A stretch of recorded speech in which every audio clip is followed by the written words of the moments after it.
Hello students, कैसे हो बच्चों। उम्मीद करता हूँ एकदम फर्स्ट क्लास होगे, स्वस्थ और मस्त होगे। बच्चों आज हम आपको बताएंगे सर्कल का एक और पार्ट, और सर्कल का वो पार्ट जो हमारे सीबीएसई का फिलहाल में जो सर्कल का सिलेबस है उसके अंदर नहीं दे रखा है। तो सर्कल में एक अल्टरनेट सेगमेंट की थ्योरम हुआ करती थी, जिससे रिलेटेड मैंने देखा कि पिछली साल एक क्वेश्चन सीयूईटी में था, उससे पिछली साल भी P A dot P B equal to P T square पर था। तो इसका मतलब ये कि जो डिलीटेड पार्ट यानी जो पहले वाला पार्ट था उससे भी क्वेश्चन हुआ करता है। तो ऐसी एक थ्योरम थी जो कि बहुत ही थोड़ी सी बच्चों को मुश्किल लगती थी, उसको हम कहते थे कि अल्टरनेट सेगमेंट की थ्योरम। तो वो अल्टरनेट सेगमेंट की थ्योरम क्या थी, स्टेटमेंट से ज़्यादा कुछ खास मतलब नहीं। तो हम क्या करते हैं कि उसको एक्सप्लेन कर लेते हैं कि क्या अल्टरनेट सेगमेंट की थ्योरम थी। हमने मान लो क्या किया कि एक सर्कल ड्रॉ किया ऐसे, और सर्कल पे थोड़ा सा टेढ़ा बन गया, सीधा कर लें इसको।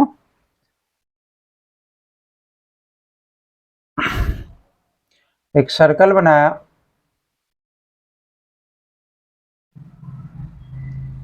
पहले ये जाने ना कि अल्टरनेटिव सेगमेंट होता क्या। तो अल्टरनेट बच्चों सेगमेंट क्या हुआ करता है कि जैसे मान लो ये एक सेगमेंट है और इसका अल्टरनेट ये सेगमेंट है, ठीक है। तो हम क्या करेंगे कि हमने यहाँ पर पहले एक टेंजेंट ड्रॉ किया, मान लो कुछ नाम डाल लें। पी पॉइंट यहाँ पर लिख लिया, आप मान लो कि ए आ गया यहाँ पर और बी मान लिया यहाँ पर। क्या हुआ कि हमने ये दो एक टेंजेंट ड्रॉ कर दिया ए पी बी, ठीक है। अब देखो ये सेंटर है सर्कल का, और मैंने दूसरा एक कॉर्ड यहाँ से इस तरीके से ड्रॉ किया और एक कॉर्ड यहाँ से इस तरीके से ड्रॉ किया और इसको इससे ज्वाइन कर दिया। तो बच्चे ये वाला जो एंगल होगा वो इसके इक्वल होगा, और दूसरा हमारा क्या है कि ये वाला एंगल जो होगा वो इस एंगल के इक्वल होगा। इसको हम क्या कहते हैं कि अल्टरनेट सेगमेंट का एंगल कहा करते हैं। मान लो कि P है, ए यहाँ पर ए बी है, तो यहाँ P ए बी सी मान लेते हैं, सी मान लिया, सी और यहाँ पर डी मान लिया, यानी C P and P D are two chords, ठीक है। ये दो क्या हैं, कॉर्ड्स हैं। तो हमारे पास क्या बन गया, मतलब जो अल्टरनेट सेगमेंट की थ्योरम है उसके अकॉर्डिंग कौन कौन सा एंगल किसके इक्वल होगा, ये बात हमने जाननी है। यानी एंगल डी पी बी बराबर है एंगल पी सी डी के, इसके इक्वल है। और दूसरा हमारा क्या है कि angle A P C is equal to angle P D सी।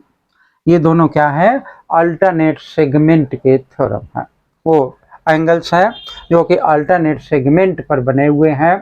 तो इनसे रिलेटेड जब हम क्वेश्चन करेंगे तो आपको लगेगा कि ऐसा कैसे हो रहा है। हम इसके जैसे पहले क्या था कि क्लास 10th में हुआ करती थी, तब इसका प्रूफ वगैरह था, तो स्टूडेंट्स क्या करते थे कि उसको कर नहीं पाते थे, इसलिए क्या किया कि इसको डिलीट कर दिया। तो that is the alternate segment theorem, यानी ये वाला एंगल इसके बराबर हो गया और ये एंगल इस एंगल के इक्वल होगा। तो let us see some question related to this theorem. Okay, before it you have pause the video and copy it, then we have write the question and solution it. तो बहुत variety के बच्चे questions होते हैं, तो इस video में हम कुछ बताएंगे, एक आध क्वेश्चन आपको या थ्योरम्स बताएंगे। और आगे हमने लिखा है question in the given figure, in the given figure PAQ is a tangent, PAQ is the tangent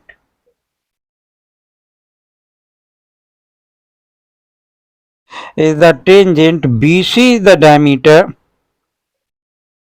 BC is the diameter of the circle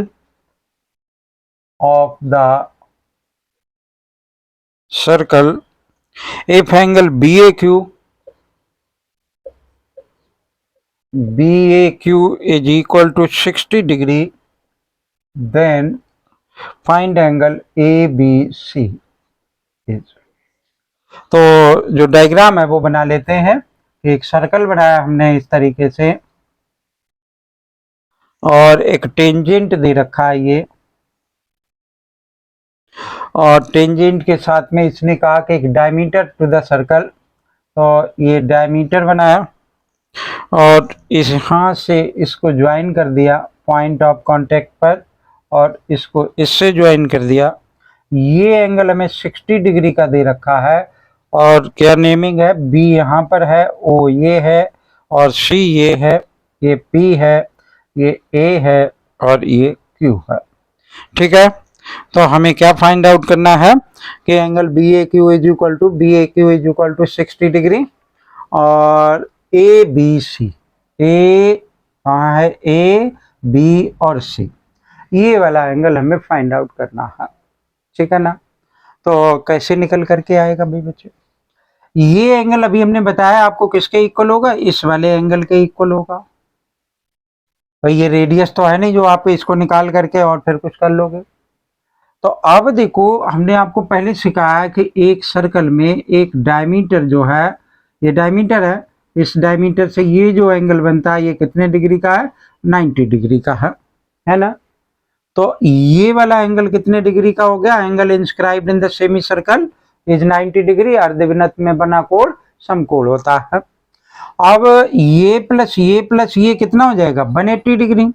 तो इसको कुछ x मान लेते हैं, तो ये भी x हो जाएगा।